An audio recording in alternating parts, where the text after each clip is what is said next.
Hello বন্ধুরা, আজ আমরা চলে এসেছি পৃথিবীর সর্বোচ্চ রোমান্টিক জায়গাগুলোর একটি আইফেল টাওয়ার নিয়ে কথা বল। এই টাওয়ার শুধু প্রেমের প্রতীকই নয়, এর পেছনে লুকিয়ে আছে এমন কিছু রহস্য আর অজানা কাহিনী যা শুনলে আপনি নিজেই অবাক হয়ে যাবেন। চলুন শুরু করি এর জন্ম কাহিনী দিয়ে। 1889 সালের 31শে মার্চ আইফেল টাওয়ারের উদ্বোধন হয়। আর জানেন কি, মাত্র 2 বছর 2 মাস আর 2 দিনেই তৈরি হয়েছিল এই বিশাল কাঠামো। অবিশ্বাস্য, তাই না? আরও একটা চমকপ্রদ তথ্য বলি, আইফেল টাওয়ার আসলে মাত্র 20 বছর টিকে থাকার জন্য বানানো হয়েছিল।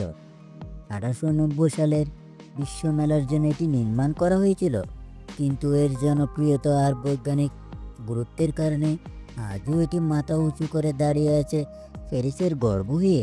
জানেন কি, টাওয়ারের উচ্চতা বদলে যায়। হ্যাঁ, পুরোটাই লোহার তৈরি হওয়ায় গরমে প্রসারিত হয়ে 15 সেন্টিমিটার পর্যন্ত লম্বা হয় আর ঠান্ডায় সংকুচিত হয়ে ছোট হয়ে যায়। প্রকৃতি বিজ্ঞান এখানে দারুণভাবে কাজ করে। এবার শুনুন এক হাস্যকর কিন্তু সত্যি ঘটনা। 1925 সালে এক প্রতারক নকল কাগজ বানিয়ে পুরো আইফেল টাওয়ারে বিক্রি করে দিয়েছিলেন। একজন ব্যবসায়ী তাকে বিশ্বাস করে টাকা পর্যন্ত দিয়েছিলেন। কি দারুণ সাহস তাদের! আরও এক অবাক করা ঘটনা শুনলে আপনি নিজেও অবাক হয়ে যাবেন। 2007 সালে এক নারী টাওয়ারের প্রেমে পড়ে সেটিকে বিয়ে করেন, এমনকি নিজের নামও বলতে রাখেন এরিকা আইফেল। এমন ভালোবাসা আগে কখনো শুনেছেন? এবার বলি একটি গোপন রহস্যের কথা। আইফেল টাওয়ারের উপরে একটি গোপন কক্ষও আছে। যিনি টাওয়ারটি ডিজাইন করেছিলেন তিনি নিজেই এই কক্ষ বানিয়েছিলেন, যেখানে বিজ্ঞানীদের সাথে নানা গবেষণা আলোচনা করা হতো। আজও সেই কক্ষ দর্শনার্থীদের জন্য খোলা। আর একটি মজার তথ্য কি জানেন? আইফেল টাওয়ারের রাতের আলোকসজ্জা কিন্তু কপিরাইটেড। মানে হলো, আপনি যদি রাতে টাওয়ারের ছবি তুলে বাণিজ্যিকভাবে ব্যবহার করতে চান তবে লাগবে বিশেষ অনুমতি।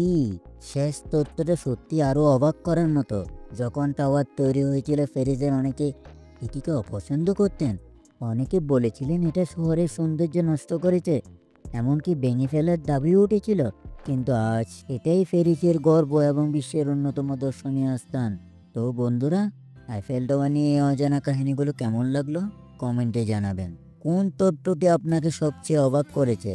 আর হ্যাঁ, এমন আরও অনেক মজার মজার কাহিনী জানতে হলে আমাদের চ্যানেল অজানা সব কাহিনী সাবস্ক্রাইব করুন, বেল আইকনটা প্রেস করুন আর ভিডিওটা শেয়ার করুন বন্ধুদের সাথে।